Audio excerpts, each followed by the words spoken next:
बारे में बताएंगे जो आपके 18 मार्च को पेपर होगा केमिस्ट्री का।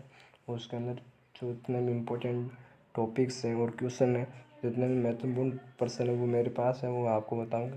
और टॉपिक्स जितने भी वो मैं बताऊंगा इम्पोर्टेंट, जिससे आपके कम से कम 80% मार्क्स तो आ जाएंगे।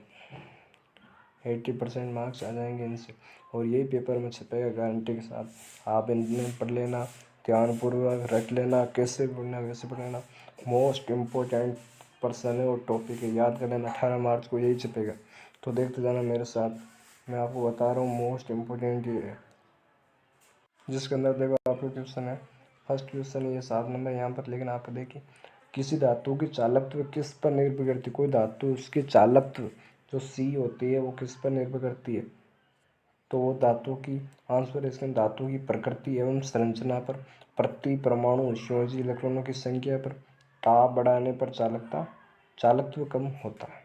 फिर सेकंड क्वेश्चन है, वैद्युत अपघटन विलयन की चालकता किस पर निर्भर, वो तो थी चालकत्व की, यह वैद्युत अपघटन विलयन की। तो इसमें क्या, मिलाए गए वैद्युत अपघटनों की प्रकृति पर, उत्पन्न आयनों का अमाप एवं उनका विलय वियोजन पर, विलय की प्रगति एवं इसकी श्यानता पर, वैद्युत अपघट्य की सांद्रता पर, ताप बढ़ाने पर बढ़ती है। 5-6 पॉइंट रख लेना। मोस्ट इम्पोर्टेंट है, क्या बताऊँ आपको, ये छप के ही आएगा। फिर आगे देखिए, किसी वैद्युत अपघटन की सांद्रता घटने पर चालकता घटती है किंतु मोलर चालकता बढ़ती है, क्यों। पुनर्करण करने पर सांद्रता घटाने पर प्रति इकाई आयतन में विद्युत धारा ले जाने वाली आयनों की संख्या घटने के कारण चालकता घटती है, किंतु लैम्ब्डा एम बराबर के बटे सी होता है। अतः सी क्या है, अब मोलरता बटे सांद्रता घटने पर मोलर चालकता बढ़ती है, अर्थात दुर्बल वैद्युत अपघटनों की वियोजन मात्रा में वृद्धि होने के कारण, जो दुर्बल वैद्युत अपघट्य है उसकी मात्रा में वृद्धि होने के कारण मोलर चालकता बढ़ती है। समझिए। फिर फैराडे के नियम, फैराडे कितने नियम है, 2 नियम। प्रथम नियम बहुत इंपॉर्टेंट है, वैद्युत अपघट्यों में रासायनिक विघटन की मात्रा प्रभावित आवेश के मात्रा के समानुपाती होती है।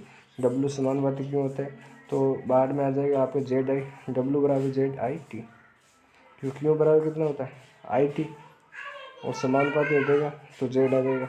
जेड है रासायनिक तुल्यांक की द्रव्यमान। यह भी इम्पोर्टेंट है, रख लेना। आप चैनल को सब्सक्राइब करें। आरबीएससी लेक्चर राजस्थान बोर्ड की संपूर्ण तैयारी कराते हैं, और लाइक कर दो वीडियो। आगे देखो, वियोजन की मात्रा का सूत्र लिखिए। वियोजन की मात्रा का सूत्र क्या होता है, एल्फा बराबर लैम्ब्डा एम बटम लैम्ब्डा इन्फिनिटी। वियोजन, आयनन का वियोजन आपको बताया हुआ है, पढ़ाया होगा टीचर ने, जो सीमांत मोलर चालकता उसके प्रयोग किए जाते हैं। तीसरा प्रयोग है शायद आयनों का स्वयं, किसी के दूसरा भी, हमारे तीसरा किया था मैंने। यहाँ पर देखो, अशुद्ध कॉपर को शुद्ध कॉपर में बदलने के लिए वैद्युत अपघटन सेल में एनोड व कैथोड किसके बने होते हैं। एनोड तो अशुद्ध कॉपर का और कैथोड शुद्ध कॉपर। एनोड हमेशा अशुद्ध कॉपर का लोगे इसके अंदर, एनोड अशुद्ध कॉपर का, कैथोड शुद्ध कॉपर का, दिमाग में ठोक देना।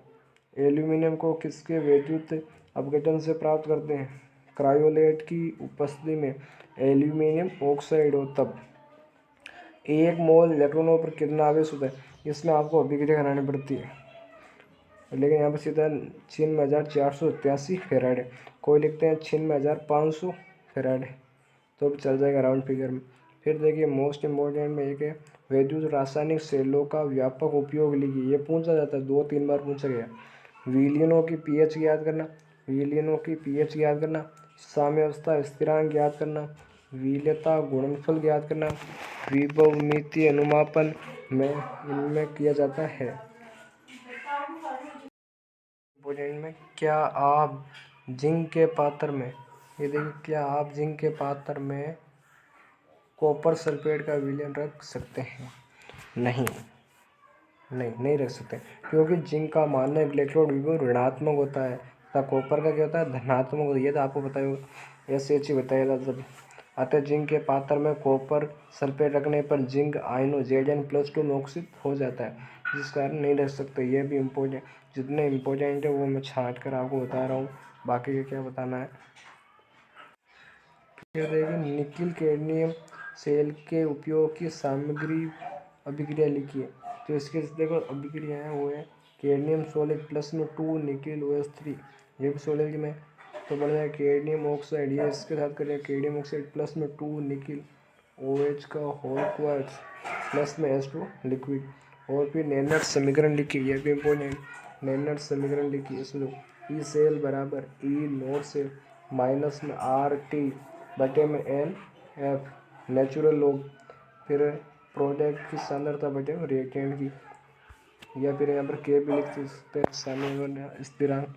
चैनल को सब्सक्राइब कर देना, और मैं वीडियो बनाऊंगा वो इस पर अपलोड कर दूँगा, आप देख लेना। मोस्ट इम्पोर्टेंट प्लीज़ चैनल को सब्सक्राइब कर देना।